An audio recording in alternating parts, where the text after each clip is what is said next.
அன்பானவர்களே, அன்பு வணக்கங்கள். அகால மரணம் அடைபவர்கள் துர்மரணம் என்று சொல்வார்கள். விபத்தில் சிக்கி மரணம் அடைபவர்கள், இப்படி மரணம் அடைபவர்கள்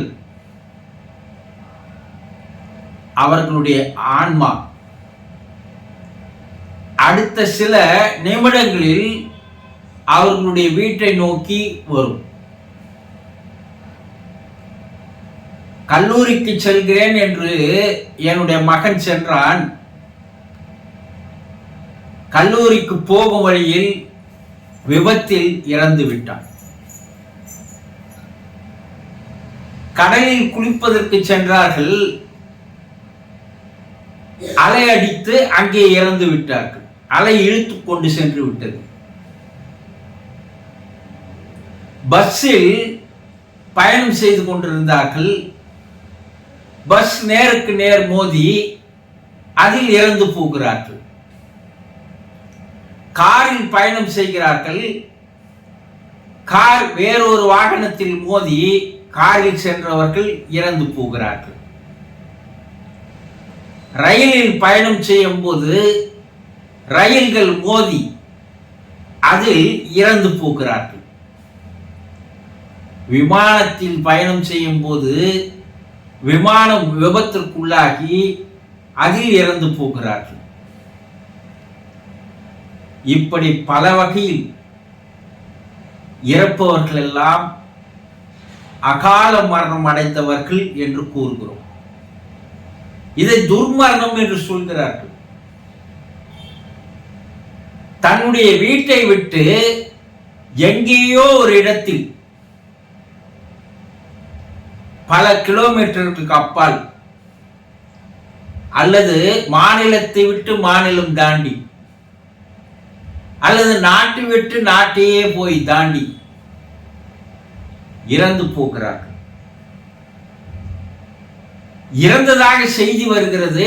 எந்த இடத்தில் இறந்தார்கள் என்று தெரியவில்லை. சில நேரங்களில் அவர்களுடைய உடல்களே கிடைப்பதில்லை.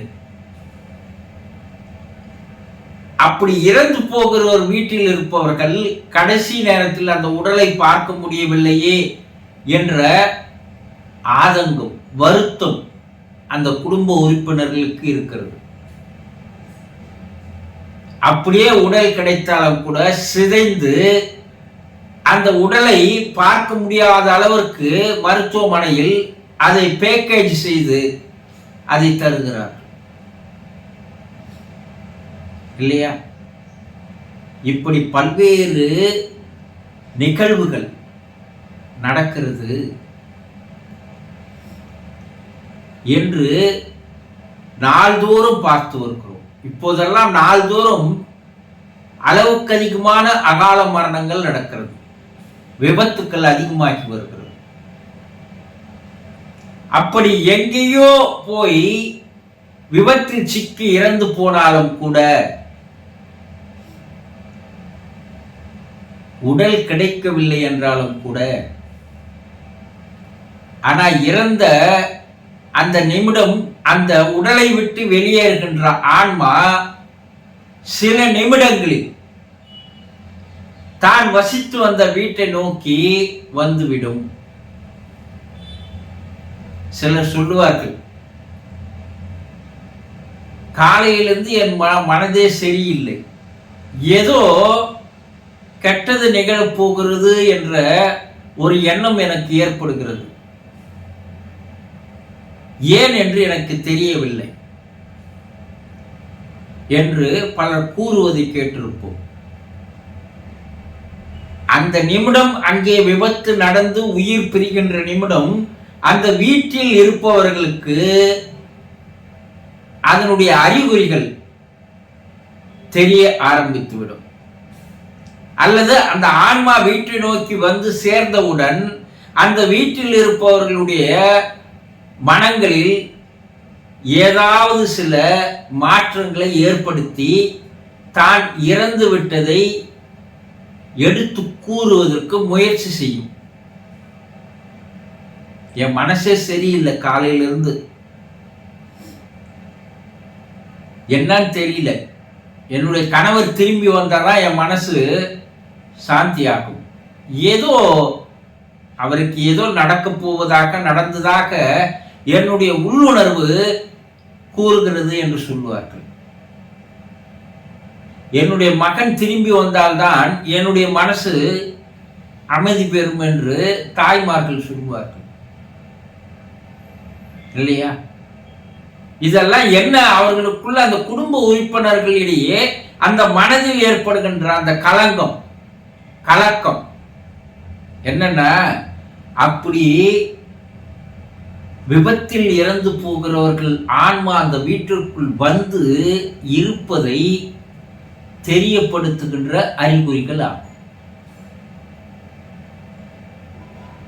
ஆன்மாவிற்கு மிக வேகமாக, ஒளியை விட மிக வேகமாக வருகின்ற ஆற்றலும் திறமையும் ஆத்மாவிற்கு உண்டு.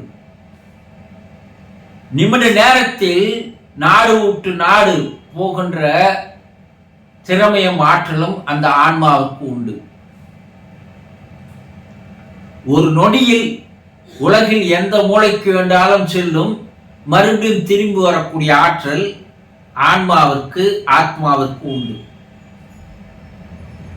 கனவுகளில் ஏதோ வெளிநாடுகளுக்கு போகிறோம், அடுத்த நிமிடம் அந்த ஆத்மாவானது நமக்கு உடலுக்குள் வந்து சேர்ந்து விட்டால் நமக்கு விழிப்பு வந்து விடுகிறது. கனவு மறைந்து விழிப்பு வந்து விடுகிறது. அந்த ஆன்மா அந்த அகால மரணம் அடைந்தவர்கள் உடலை விட்டு வெளியேறியவுடன் தான் பல ஆண்டுகளாக வசித்து வந்த, வாழ்ந்து வந்த அந்த வீட்டை அது வந்து சேர்ந்துவிடும்.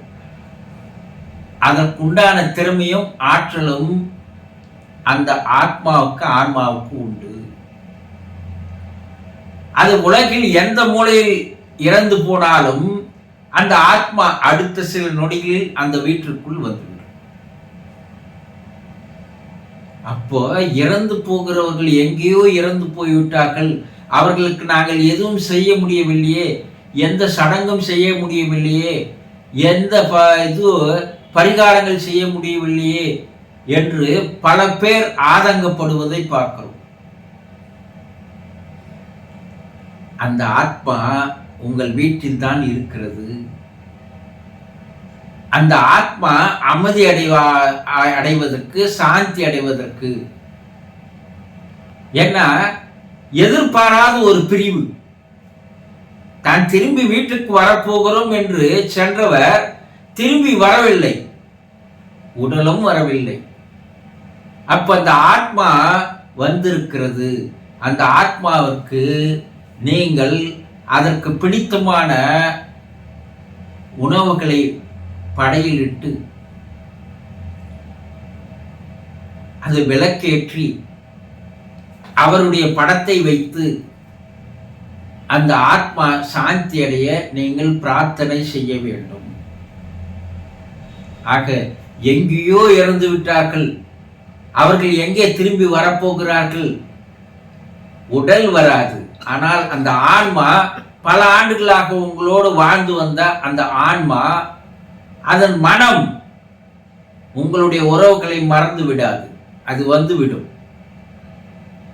எங்கேயோ விடுகின்ற ஒரு புறா தன்னுடைய வீட்டிற்கு வந்து சேர்ந்து விடுவதை போல எங்கேயோ விபத்துகள் நடந்தாலும் அந்த சடலம் இருந்து வெளியேறிய அந்த ஆத்மா உங்கள் வீட்டிற்கு அடுத்த சில நொடிகளில் வந்துவிடும்.